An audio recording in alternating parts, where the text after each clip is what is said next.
around the wider issue, around our right as citizens to protest, to free expression, to freedom of assembly. I mean, these are really important, vital functions of a healthy democracy. And so we absolutely cannot have those being undermined. Should they have been sent to prison under short prison sentences? Well, no, absolutely not. They're non-violent protesters.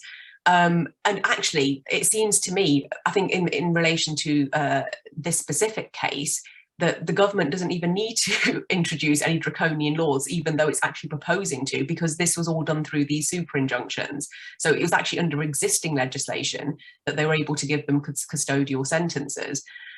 I think that it's a difficult one in that when obviously there was disruption caused because it was around the, obviously disruption to transport. So it's almost about when you're a campaigning group, when, you have to make sort of strategic choices in terms of which tactics, what are you going to use this within your toolbox in terms of thinking about what's the best way to affect change. Part of that is obviously bringing the public along with you.